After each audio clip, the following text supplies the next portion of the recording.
The world is watching Ukraine, the world is watching Gaza, but something quieter is breaking in Syria. Not with a bang, with drift, with silence. What was supposed to be a diplomatic reset under Donald Trump is starting to look like his first outright foreign policy failure. Not because of bad intentions, but because of missing structure.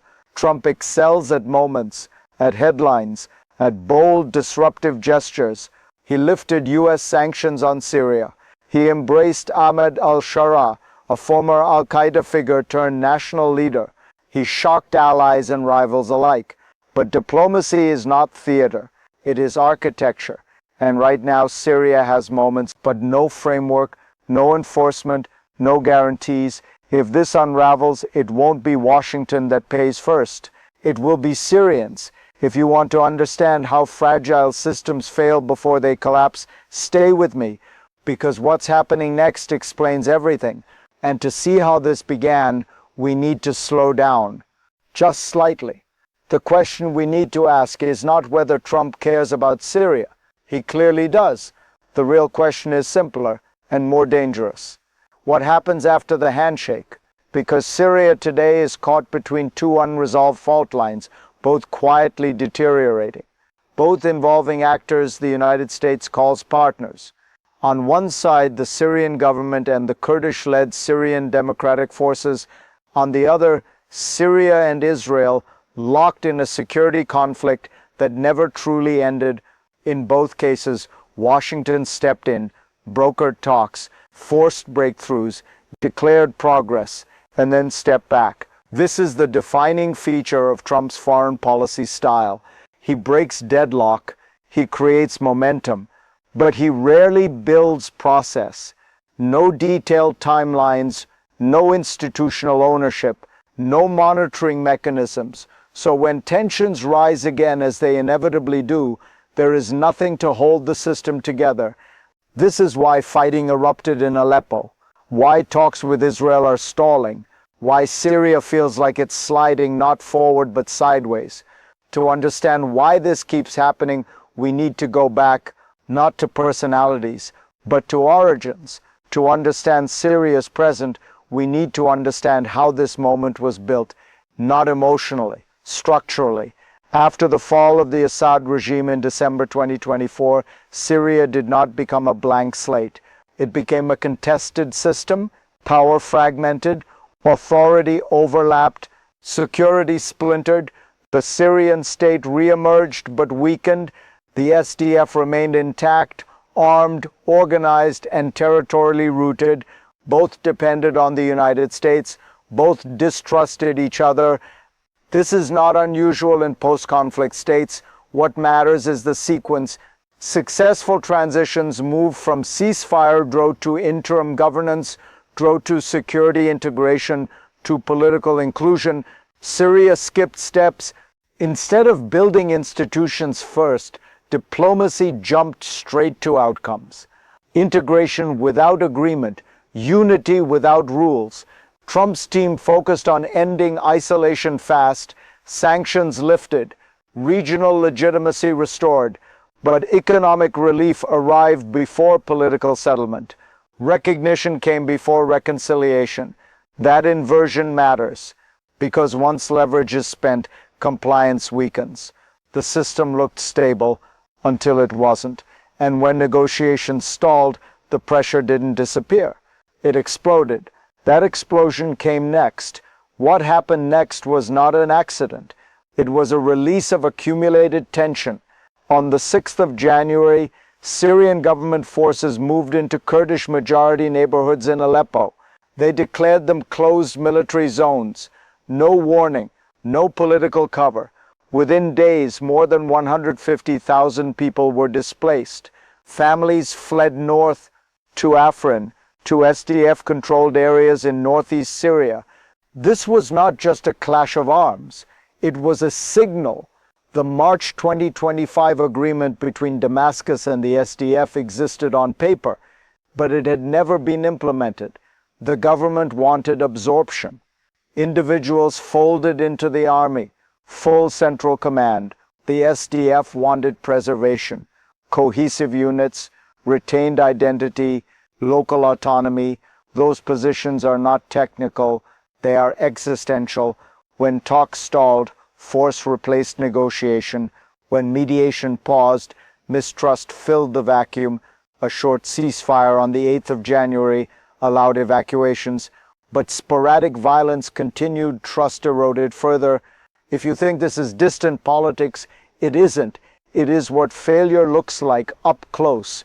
And unless something changes, this mechanism will repeat, because the real problem lies deeper. Here is the uncomfortable truth. The Aleppo clashes weren't caused by a single decision. They were produced by a missing implementation engine.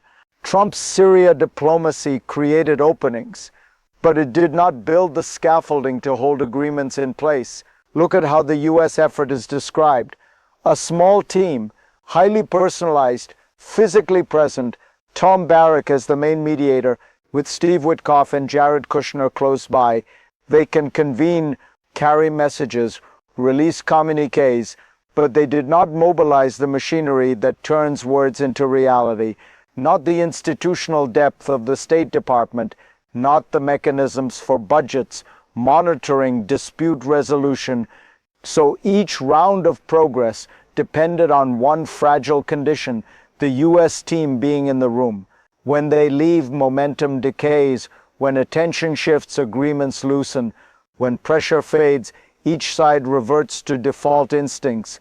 This is why the 4th of January meeting between Mazloum Abdi's SDF delegation and government officials produced no breakthrough, because without a structured plan, meetings become theater, not governance. And Syria is not a place where theater holds. In Syria, power tests the edges. Always. Now, as one track collapses, a second track is stalling too, and it's even more explosive. While Syria was fracturing internally, another front was hardening externally. The line with Israel. Trump wanted something ambitious. He wanted Syria inside the Abraham Accords. But ambition without settlement is illusion. Since December 2024, after the fall of the Assad regime, Israel has moved forces into the UN-monitored buffer zone south of the Golan Heights, positions on the Syrian side of Mount Hermon, expanded air operations across Syria. These are not symbolic moves. They redraw facts on the ground. Still diplomacy pushed forward. 5 rounds of talks, the latest in Paris, 5 the 6th of January, senior Syrian and Israeli officials, mediated by the United States. The outcome sounded promising. A joint communication cell, U.S. oversight, intelligence sharing, de-escalation mechanisms. But here is the problem. The core disputes were untouched. Syria demands a binding timeline for Israeli withdrawal, back to pre-December 2024 positions. Israel demands security guarantees, demilitarization of southwestern Syria, protection for minority communities, process-managed risk, but it didn't resolve conflict, and without resolution, risk accumulates. When borders are unsettled, force becomes policy, and policy becomes habit. The system is tightening, not stabilizing, and when states fail to agree, it is civilians who absorb the shock. That is where this story now turns. Now let me bring this back to you, because when diplomacy fails, it doesn't fail in conference rooms. It fails in homes. If you are a civilian in Aleppo, strategy feels like noise. What you experience is absence. No warning, no clarity, no protection. You wake up to uncertainty. You leave with what you can carry. You don't know when or if you're coming back. More than 150,000 people were displaced in days, not because of ideology, but because a process stalled. This is the hidden cost of headline diplomacy. It creates hope fast and abandons responsibility even faster. You are told there is an agreement, but no one explains who enforces it. You are told the war is over, but the checkpoints remain. And when violence returns, it feels personal, because no one is accountable. If this pattern feels familiar, it should. It's what happens when power prioritizes speed over structure.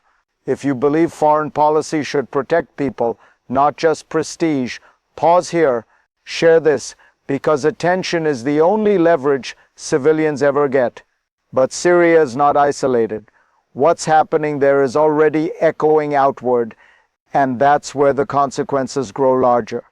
Syria's instability does not stay inside Syria. It never has. When borders weaken, shock waves travel. Prolonged conflict fuels irregular migration toward Europe, across fragile routes that already strain political systems and social trust. It also widens the space for armed groups, for smuggling networks, for actors who thrive in governance vacuums. Every stalled agreement increases uncertainty. Every unclear security line invites miscalculation. For Israel, unresolved borders normalize escalation. For Turkey, Kurdish instability reopens old fears. For the Gulf, investment becomes riskier. For Europe, disengagement becomes impossible. This is why Syria keeps returning to the international agenda, even when leaders want to move on, because it sits at the intersection of security, migration, and regional order. And here's the deeper issue. Each unilateral move, no matter how justified, weakens shared rules. When norms erode, trust collapses. And without trust, even ceasefires feel temporary. Syria is becoming a test case, not just of diplomacy, but of whether the international system still knows how to stabilize fractured states. What happens next is not predetermined, but the pathways are narrowing. And from here, only three futures remain. From this point, Syria moves toward one of three futures, not because of fate, but because of choices. The first is managed stabilization, the most difficult and the least dramatic. Here, diplomacy slows down, institutions step in, agreements gain timelines, monitoring, enforcement. The EU complements the US, sanctions relief becomes conditional, governance becomes measurable, security integration becomes phased, violence doesn't disappear, but it recedes, because incentives align with restraint. The second future is controlled stagnation. The most likely, talks continue, mechanisms remain thin, crises flare, then freeze, no settlement, no collapse, just a permanent holding pattern. Syria survives, but never recovers. The third future is fragmentation, the most dangerous. Agreements unravel, force replaces negotiation, external actors harden positions, Aleppo becomes precedent, borders become volatile, civilians move again. This is how frozen conflicts melt, not suddenly, but systemically. Which path emerges depends on whether diplomacy evolves from moments into process. And that brings us to the final question. Who steps in and who steps up? This is where the story closes and where responsibility begins. Trump's approach exposed a truth many avoid. Attention can open doors, but only institutions keep them open. Syria does not need more announcements. It needs guardianship, oversight, accountability. This is where Europe matters. The EU understands long wars and slow peace. It knows sanctions relief must follow governance, not precede it.